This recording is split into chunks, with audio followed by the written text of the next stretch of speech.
না সালমা, আমার চোখে আর ঘুম আসবে না, সব শেষ হয়ে গেল।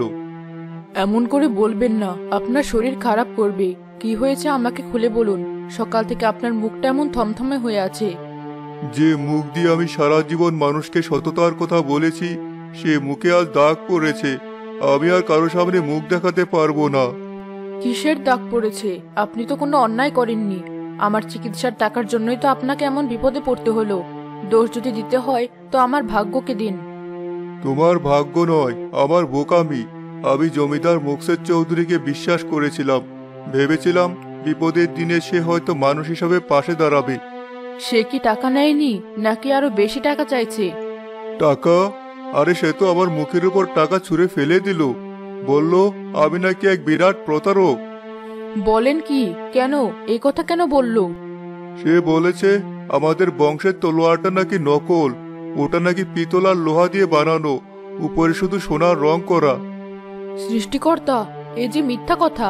আপনার 14 পুরুষে যে তলোয়ার আগলে রেখেছে সেটা নকল হয় কি করে? সারা গ্রাম জানে ওটা খাঁটি সোনার। কে শুনবে আমাদের কথা? সে নাকি শহরের সবচেয়ে বড় শেখরাকে দিয়ে পরীক্ষা করিয়েছে। এখন সে গ্রামে ঢোল পিটিয়ে আমার সম্মান ধুলোয় মেশাবে। তলোয়ারটাও নিয়ে নিল, টাকাও দিল না। এ তো পুরোপুরি জুলুম। তার মানে সে তলোয়ারটা আত্মসাৎ করার জন্য এই নাটক সাজিয়েছে। আমি এখন কি করব? কোথায় যাব? আমার কাছে তো কোনো প্রমাণও নেই। জমিদারের ক্ষমতার সামনে আমার মতো সাধারণ মানুষের কথার কোনো দাম আছে? ওস্তাদ, মা জননী, আপনারা এত রাতে কি নিয়ে এত আলোচনা করছেন? ওস্তাদ, আপনার চেহারা এমন দেখাচ্ছে কেন? কোনো বিপদ হয়েছে? আয় বাবা নাসির, বড় বিপদ হয়ে গেছে। তোর ওস্তাদকে জমিদার মোকসেদ চৌধুরী চরম অপমান করেছে। আমাদের বংশের সেই স্মৃতিচিহ্নটুকুও সে কেড়ে নিতে চাইছে। আমি সবটা বিস্তারিত শুনতে চাই ওস্তাদ। আপনি একটুও না লুকিয়ে সবটা বলুন। চুপ করে থাকলে শয়তান আরো বেশি আশকারা পাবে। কি আর বলবো বাবা, তোমার মা জননীর চিকিৎসার জন্য আমি আমার সোনার তলোয়ারটা জমিদারের কাছে বন্ধক রেখেছিলাম। আজ কথা মতো পুরো টাকা নিয়ে গিয়েছিলাম ফেরত আনতে, কিন্তু কিন্তু সে দেয়নি, তাই তো? সে নিশ্চয়ই কোনো টালসাল দেখিয়েছে। সে আমাকে ঠক প্রতারক বলেছে। বলেছে আমি নকল তলোয়ার দিয়ে তার সাথে প্রতারণা করেছি। সে বিচার ডেকে সবার সামনে আমাকে বেইজ্জত করতে চায়। বিচার? বাহ, খুব ভালো কথা। চোর হয়ে চোরই পুলিশের কাছে বিচার চাইছে। আপনি একদম চিন্তা করবেন না ওস্তাদ। চিন্তা করব না মানে? আমার মাথা কাজ করছে না। কিভাবে আমি প্রমাণ করব যে তলোয়ারটা আসল? প্রমাণ আপনাকে করতে হবে না, প্রমাণ করবে জমিদার নিজেই। সে নিজের পাতা ফাঁদে নিজেই ধরা পড়বে।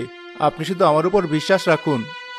বাবা নাসির, তুই একা ওই জমিদারের সাথে পারবি না। ওর সাথে অনেক শয়তান লোক আছে। তোর যদি কোনো ক্ষতি হয়? মা, আপনি শুধু মন থেকে দোয়া করবেন যেন আমি সত্যের পথে থাকতে পারি। যার সাথে ন্যায় থাকে তার কোনো ক্ষতি কেউ করতে পারে না। কাল সকালে আমি জমিদারের দরবারে যাব। দেখব তার মিথ্যার খুঁটি কতটা শক্ত। খুব সাবধানে থাকিস বাবা, তোর কথা এখন আমার শেষ সম্বল।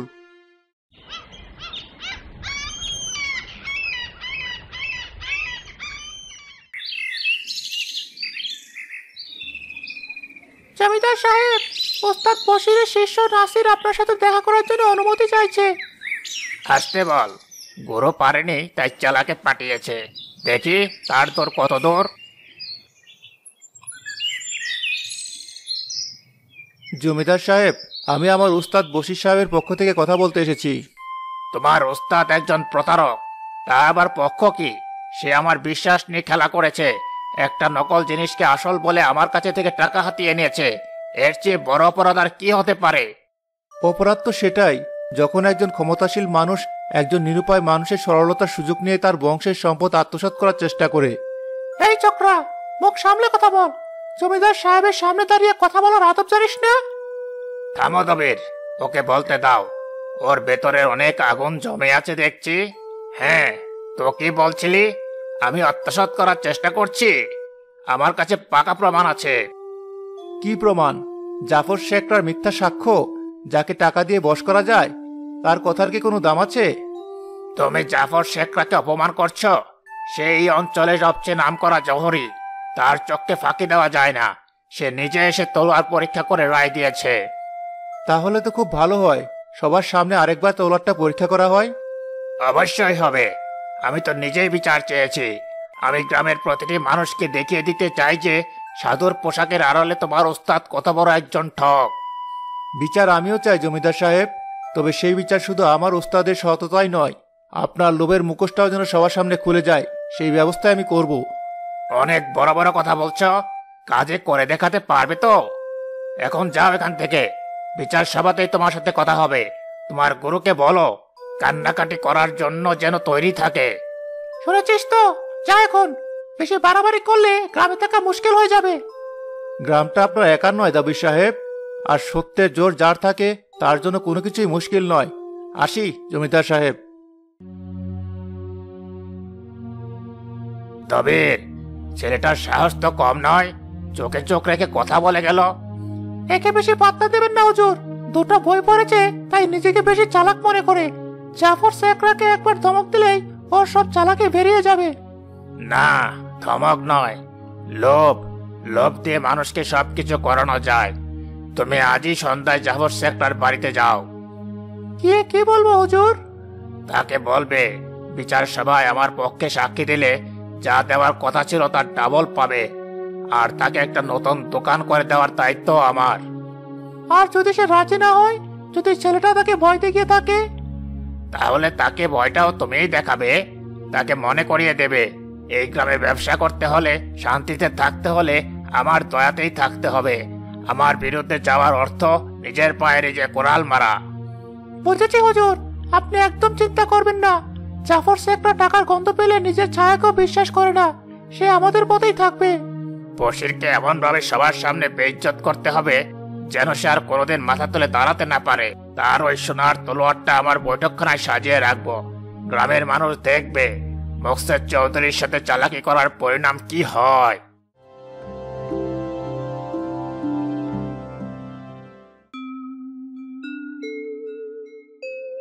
আজ আপনাকে তো খুশি লাগছে যে নতুন কোনো গরিবের জমি দখল করলেন নাকি? তুমি সবসময় আমার ভালো কাজের মধ্যে খারাপ কিছু খুঁজো কেন বুঝি না। আমি কোনো গরিবের জমি দখল করিনি, আমি একজন প্রতারককে শাস্তি দেওয়ার ব্যবস্থা করছি। ওস্তাদ বশির সাহেবের কথা বলছেন তো? তুমি কিভাবে জানলে? এই বাড়ির দেয়ালেরও কান আছে, আমি আপনার আর দবিরের সব কথা শুনেছি। আপনি একজন সৎ মানুষকে চোর সাজিয়ে তার বংশের সম্পদ কেড়ে নেওয়ার পরিকল্পনা করছেন। সে মোটেও সৎ নয়, সে আমাকে নকল তলোয়ার দিয়ে ঠকিয়েছে। এই কথাটা আপনি আয়নার সামনে দাঁড়িয়ে নিজেকে একবার বলুন তো, আপনার বুক কাঁপবে না? আপনি জানেন যে ওই তলোয়ার খাঁটি সোনার, লোভে আপনার জ্ঞান সব লোপ পেয়েছে। তুমি থামবে, এসব হলো বাইরের বিষয়। তুমি বাড়ির ভেতর থাকো, তাই থাকো। জমিদারি কিভাবে চালাতে হয় তা আমাকে শেখাতে এসো না। আমি আপনাকে জমিদারি শেখাচ্ছি না, আমি আপনাকে শুধু মনে করিয়ে দিচ্ছি যে মাথার উপর একজন আছেন, তিনি সবকিছু দেখেন। আপনি জাফর শেখরাকে টাকা দিয়ে মিথ্যা সাক্ষী দিতে বাধ্য করছেন। এই পাপের বোঝা আপনি বইতে পারবেন না। আমি সব পারবো, তুমি শুধু দেখে যাও কালকের বিচারে বশিরের কি হাল হয়। মানুষের আদালতে হয়তো আপনি ক্ষমতার জোরে জিতে যাবেন, কিন্তু শেষ বিচারের দিনে কি জবাব দেবেন? আমি আপনার স্ত্রী হিসেবে আপনাকে শেষবারের মতো অনুরোধ করছি, এই পাপ কাজ থেকে বিরত থাকুন। আমার পতন দেখতে তোমাকে হবে না, আমার যা করার আমি তাই করব। এখন এসব কথা বন্ধ করে নিজের কাজে মন দাও।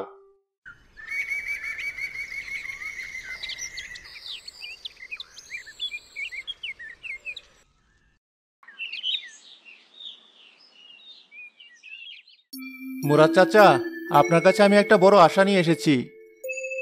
বলো বাবা, কি করতে পারি তোমার জন্য? তোমার উস্তাদের বিপদের কথা শুনে আমারও খুব খারাপ লাগছে। মোকসেদ চৌধুরীর লোকটা ভালো না। আমি জানি, কিন্তু তাকে হারাতে হলে আমার একটা অস্ত্র লাগবে। সেই অস্ত্র হলো তথ্য। আপনি তো বশির উস্তাদের বাবাকেও চিনতেন, তাদের ওই সোনার তলোয়ারের বিষয়ে এমন কিছু কি জানেন যা সবাই জানে না? হ্যাঁ জানি, একটা খুব গোপন কথা জানি। কি কথা চাচা, দয়া করে আমাকে বলুন। বশিরের বাবা মারা যাওয়ার আগে আমাকে একটা কথা বলে গিয়েছিলেন। তিনি বলেছিলেন, মুরাদ, এই তলোয়ার শুধু সোনা দিয়ে গড়া নয়, এর মধ্যে আমাদের বংশের একটা নিশানিও লুকানো আছে। নিশানি? কিরকম নিশানি? তিনি দেখিয়েছিলেন, তলোয়ারের হাতলের নকশা যেখানে শেষ হয়েছে ঠিক সেখানে একটা ছোট অর্ধচন্দ্রের চিহ্ন করা আছে। এত ছোট যে ভালো করে না খুঁজলে চোখেই পড়ে না। ওটা নাকি তাদের বংশের শাহী প্রতীক। চাচা, আপনি তো আমাকে গুপ্তধনের সন্ধান দিয়ে দিলেন। এই একটা তথ্যই যথেষ্ট জমিদারকে হারানোর জন্য। আপনাকে যে কি বলে ধন্যবাদ দেব। বাবা, সত্যের জয় হোক, আমি এটাই চাই। তুমি সাবধানে থেকো। অবশ্যই চাচা, এবার আমি জাফর শেখটার সাথে একটু দেখা করে আসি। আরে নাসির জি, কি মনে করি, দোকানে কিছু কিনবে নাকি? না শেখটা সাহেব, কিছু কিনতে আসিনি। আপনার অভিজ্ঞতার কাছ থেকে কিছু শিখতে এসেছি। আপনি তো জহুরি, আসল নকল এক পালকেই ধরে ফেলেন। সে তো সৃষ্টিকর্তার রহমত। এই লাইনে এতগুলো বছর তো আর এমনি এমনি কাটায়নি। তা তো বটেই। আচ্ছা, একটা কথা বলুন, আপনি যখন কোনো পুরনো দামি জিনিস পরীক্ষা করেন তখন তো নিশ্চয়ই তার প্রতিটি কোণ, প্রতিটি নকশা খুঁটিয়ে দেখেন। অবশ্যই দেখি, ওটাই তো আমাদের কাজ। খুব ভালো। তাহলে জমিদার মুকসেদ চৌধুরী বাড়িতে যে তলোয়ারটা পরীক্ষা করলেন ওটার হাতলের নকশাটা নিশ্চয়ই আপনার মনে আছে। হ্যাঁ, মনে আছে। খুব সুন্দর ফুলের কাজ করা, দেখলে চোখ জুড়িয়ে যায়। শুধু ফুলের কাজ? আর কিছু আপনার চোখে পড়েনি? আর কি পড়বে, ওটা তো নকল জিনিস। উপরে চাকচিক্য থাকলেও ভেতরে ফাঁকি। আচ্ছা, ধরুন ওই ফুলের নকশার ঠিক নিচে যদি একটা খুব ছোট, প্রায় অদৃশ্য একটা অর্ধচন্দ্রের চিহ্ন করা থাকতো, সেটা কি আপনার মতো একজন অভিজ্ঞ জহুরির চোখ এড়িয়ে যেত? অর্ধচন্দ্রের চিহ্ন? না না তো, ওখানে অমন কোনো চিহ্ন টিহ্ন ছিল না। তুমি এসব উদ্ভট কথা কোথায় শুনেছো? আমি কোথাও শুনিনি। আমি শুধু আপনার পরীক্ষাটাকেই পরীক্ষা করছি শেখটা সাহেব। একজন জহুরির চোখ যদি এত বড় একটা নিশানি দেখতে না পায় তাহলে দুটো জিনিস হতে পারে। এক, তার চোখে সমস্যা আছে, অথবা দুই, সে জিনিসটা চোখেই দেখেনি, শুধু মালিককে শিখিয়ে দেওয়া বুলি আওড়াচ্ছে। মুখ সামলে কথা বলো নাসির, তুমি আমাকে অপমান করছো। আমি অপমান করছি না, আমি শুধু সত্যটা জানতে চাইছি। বিচার সভায় কিন্তু আমি এই প্রশ্নটা আবার করব, বিচারপতি সাহেবের সামনে। তখন যদি প্রমাণ হয় যে ওই চিহ্নটা তলোয়ারের আছে কিন্তু আপনি দেখেননি, তাহলে মিথ্যা সাক্ষ্য দেওয়ার অপরাধে আপনার কি হবে সেটা ভেবে দেখেছেন? আপনার সারা জীবনের সুনাম, আপনার ব্যবসা সব কিন্তু ধুলোয় মিশে যাবে। তুমি তুমি আমাকে ভয় দেখাচ্ছ? আমি ভয় দেখাচ্ছি না, আমি আপনাকে আপনার বিবেকের মুখোমুখি দাঁড় করাচ্ছি। আসি শেখটা সাহেব, বিচার সভার জন্য ভালো করে প্রস্তুতি নেবেন। আপনার উত্তরের উপর কিন্তু অনেক কিছু নির্ভর করছে। শুনেছিস নাকি বশির উস্তাদ নাকি জমিদার সাহেবকে নকল তলোয়ার দিয়ে ঠকিয়েছে? আরে, আমিও তো তাই শুনলাম। ভাবা যায়, এত বড় একজন জ্ঞানী মানুষ আর তার এমন কাজ। থাম তোরা, না চিনি না শুনে যা তা বলিস না। বসির ভাইকে আমি ছোটবেলা থেকে চিনি। উনি নিজের গলা কেটে দেবেন, তবু অসৎ কাজ করবেন না। কিন্তু কুলসি মাপা, জমিদার সাহেব নিজে বলেছেন জাফর শেখরাও নাকি পরীক্ষা করে দেখেছে। এতগুলো লোক তার মিথ্যা বলছে না। মুকসেদ চৌধুরীকে তোরা আজ চিনলি? ওর হাসি মানে বিপদ। আর ওই জাফর শেখরা তো টাকার জন্য নিজের নামও বদলে ফেলতে পারে। আমি নিশ্চিত এর পেছনে বড় কোনো ষড়যন্ত্র আছে। ষড়যন্ত্র হোক আর যাই হোক, বিচার তো হবে। সেখানেই বোঝা যাবে কে আসল আর কে নকল। হ্যাঁ, বিচার তো হবেই। আর আমি ওই বিচার দেখতে যাব। দেখবো সত্যের জোর বেশি নাকি টাকার। আমার মন বলছে বশির ভাইয়ের কোনো ভয় নেই। তার শিষ্য নাচের ছেলেটা নাকি খুব বুদ্ধিমান, ওই একটা ব্যবস্থা করবে।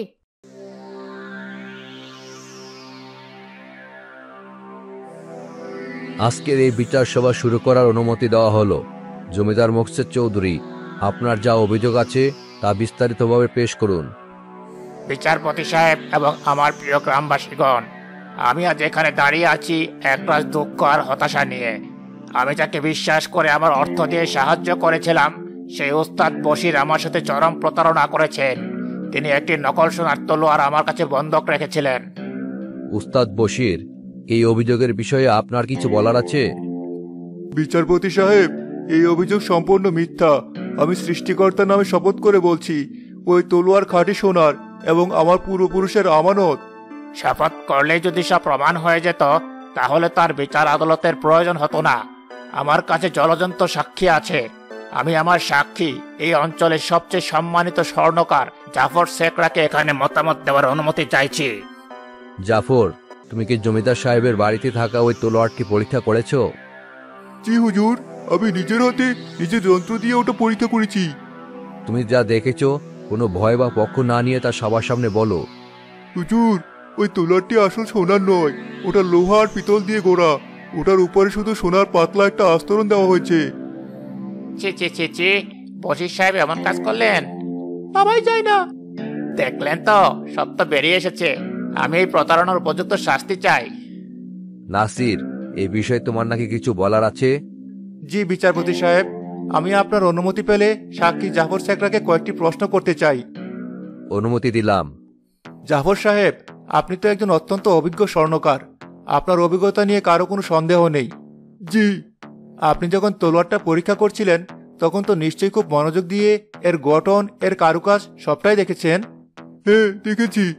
বলতে পারবেন তলোয়ারের হাতলে কি ধরনের নকশা ছিল? খুব সুন্দর ফুলের নকশা ছিল, লতাপাতা দিয়ে জড়ানো। চমৎকার! আপনার স্মরণশক্তি সত্যিই প্রশংসার যোগ্য। এবার আমার শেষ এবং সবচেয়ে গুরুত্বপূর্ণ প্রশ্ন। ওই ফুলের নকশার ঠিক নিচে হাতলের শেষ মাথায় কোনো বিশেষ চিহ্ন বা প্রতীক কি আপনার চোখে পড়েছিল? চিহ্ন? না না, তো ওখানে কোনো চিহ্ন ছিল না, শুধু সাধারণ নকশাই ছিল। আপনি কি শতভাগ নিশ্চিত জাফর সাহেব? সবার সামনে সৃষ্টিকর্তাকে সাক্ষী রেখে আপনি বলছেন যে ওখানে কোনো চিহ্ন ছিল না? হ্যাঁ, আমি নিশ্চিত ওখানে কিছু ছিল না। বিচারপতি সাহেব, আমি এবার আপনার কাছে তলোয়ারটি এখানে হাজির করার জন্য আর্জি জানাচ্ছি। কারণ জাফর শেখরা হয় চোখে দেখতে পান না, অথবা তিনি জেনে শুনে নির্লজ্জের মতো মিথ্যা কথা বলছেন। এর কোনো প্রয়োজন নেই, সাক্ষী যা বলার বলে দিয়েছে। না, প্রয়োজন আছে। দবির, তুমি এক্ষুনি জমিদারের বাড়ি থেকে তলোয়ারটা নিয়ে এসো। বিচারপতি সাহেব, এবার আপনি এবং এই গ্রামের সকল মানুষ নিজের চোখে দেখুন। নাসির তলোয়ারটা হাতে নিয়ে হাতলের নিচের অংশটা সবার সামনে তুলে ধরে। এই দেখুন, এখানে একটা ছোট্ট অর্ধচন্দ্রের চিহ্ন পরিষ্কার দেখা যাচ্ছে। এটা উস্তাদ বশিরের বংশের শাহী প্রতীক। এই চিহ্নটা কি এখনো আপনার চোখে পড়ছে না? আমি অত খুঁটিয়ে দেখিনি। আপনিও দেখেননি? কি আশ্চর্য!